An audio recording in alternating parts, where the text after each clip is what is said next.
নমস্কার বন্ধুরা, সুমিতা রান্নাঘরে সবাইকে স্বাগত। আবারও চলে এসেছি তোমাদের সাথে দারুণ একটা রেসিপি শেয়ার করতে। আজ তোমাদের সাথে শেয়ার করব ডিমের পোলাও রেসিপি। বিশ্বাস করো, এত তাড়াতাড়ি হয়ে যায় এই রান্নাটা, খেতে হয় দুর্দান্ত। একবার কিন্তু অবশ্যই বাড়িতে ট্রাই করে জানিও কেমন লাগলো তোমাদের খেতে। আমাদের তো খেতে দারুণ লেগেছিল। খুব কম খরচায় কম উপকরণে যদি দারুণ একটা রেসিপি ট্রাই করতে চাও, তাহলে কিন্তু বলবো অবশ্যই একবার এই ডিমের পোলাওটা ট্রাই করে দেখতে পারো। খেতে অসাধারণ হয়।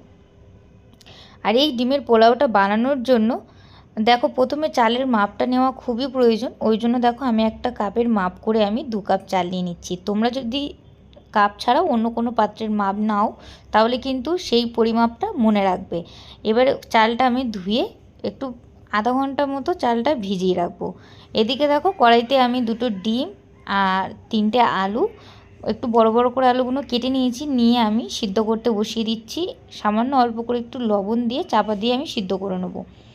আলুটা প্রপার সিদ্ধ হবে না, আলুটা 60%-এর মতো সিদ্ধ হবে। এবার রান্না করার সময় আলুটা তখন পুরোপুরি সিদ্ধ করে নেব।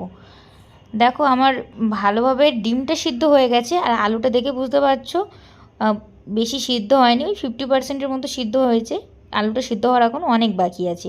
এবার আমি এটা নামিয়ে নেব। নামিয়ে নিয়ে কড়াইতে বেশ কিছুটা সাদা তেল দিয়ে দেবো, দিয়ে অল্প একটু ঘি দিয়ে দেবো। দিয়ে তেল আর ঘিটা বেশ ভালো করে একটু গরম হয়ে গেলে ওই আধা সিদ্ধ করে রাখা আলুগুলো দিয়ে আলুর উপর লবণ, হলুদ গুঁড়ো আর লঙ্কার গুঁড়ো দিয়ে বেশ ভালো করে আলুগুলো লাল লাল করে ভেজে নেব।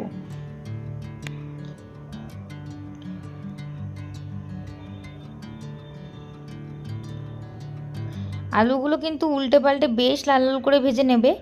এবার আমি কিন্তু এখানে আলুগুলো অল্প একটু সিদ্ধ করে নিয়েছি, ডিমটা সিদ্ধ হচ্ছিলো তাই জন্য অল্প করে একটু সিদ্ধ করে নিয়েছি ডিমের সাথে।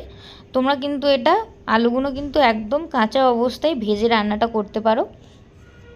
এবার আলুগুলো দেখো ভাজা হয়ে গেছে, আলুগুলো তুলে নিয়েছি। এবার 2টো ডিম নিয়েছি, ডিমগুলো অল্প করে একটু চিড়ে নিয়ে বেশ লাল লাল করে ভেজে তুলে নেব। এবার ওই তেলের মধ্যে কয়েকটা কাজু আর কিশমিশ একটু লাল লাল করে ভেজে তুলে নেব। এবার কাজু কিশমিশ তোমরা যদি দিতে না চাও, নাও দিতে পারো। দেখো, কাজু কিশমিশটাও আমার ভাজা হয়ে গেছে, আমি তেল ছেঁকে তুলে নিচ্ছি। এবার ওই তেলের মধ্যেই ফোড়নে দিচ্ছি আমি 2টো তেজপাতা, একটু গোটা গরম মশলা আর কয়েকটা শুকনো লঙ্কা। শুকনো লঙ্কাগুলোকে আমি একটু ফাটিয়ে দিয়ে দিয়েছি। দিয়ে ফোড়নটা ভাজা হয়ে গেছে, দিয়ে দিচ্ছি আমি 1 মুঠো পেঁয়াজ কুচি। পেঁয়াজটা একটু হালকা ভাজা ভাজা হয়ে গেলে দিয়ে দেবো কয়েকটা কাটা টমেটো। আর টমেটোগুলো দেখতে পাচ্ছ একটু বড় বড় করে কেটে নিয়েছি, যাতে টমেটোগুলো গলে না যায়। টমেটো আর পেঁয়াজটা 1-2 মিনিট ভালো করে ভেজে নিয়েছি। এবার ওর মধ্যে আদা রসুন বাটা দিলাম। আদা রসুন বাটাটা দিয়ে মশলাটা ভালো করে কষিয়ে নেব।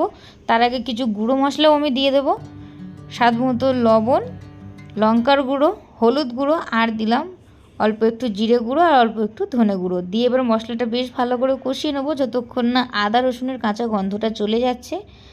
রসুনের কাঁচা গন্ধ দেখো চলে গেছে। এবারে আমি ওই ভেজে রাখা আলুগুলো দিয়ে আবারও 2 থেকে 3 মিনিট একটু মশলার সাথে একটু ভালো করে কষিয়ে নেব।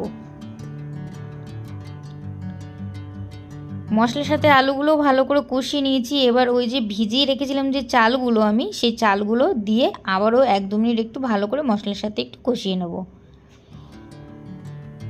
নিয়ে দেখো, আমি যে কাপের পরিমাপ করে আমি চাল নিয়েছি সেই কাপের ডবল জল দিয়ে দিচ্ছি। আমি 2 কাপ চাল নিয়েছিলাম, ওই জন্য আমি 4 কাপ জল দিয়ে দিলাম। দিয়ে এবার আমি হাই ফ্লেমে 5 মিনিট রান্না করে নেব। নিয়ে একদম ফ্লেমটা লোতে রেখে 10 মিনিট ঢাকা দিয়ে রেখে দেবো। দেখো, 10 মিনিট পরে আমি চাপাটা খুলে দেখিয়ে দিচ্ছি। দেখো, জলটা কিন্তু অল্প সামান্য আছে, আর ভাতগুলো কিন্তু আমাদের পুরো প্রায় হয়ে এসছে। এবার উপর দিয়ে একটু স্বাদ মতো চিনি দেবো, কারণ পোলাও একটু হালকা মিষ্টি মিষ্টি হলে ভালো লাগে খেতে, ওই জন্য হালকা করে চিনি দিয়েছি। আর 1 চামচ ঘি, আর ভেজে রাখা কাজু কিশমিশ, আর ভেজে রাখা ডিম, আর কয়েকটা চেরা কাঁচা লঙ্কা দিয়ে দেবো। দিয়ে আবারও চাপা দিয়ে আমি 10 মিনিটের মতো রেখে দেবো একদম লো ফ্লেমে। এখন যে দেখতে পাচ্ছ হালকা একটু জল জল ভাব আছে, একদম 10 মিনিট রেখে দেওয়ার পরে না একদম ঝরঝরে হয়ে যাবে ভাতটা।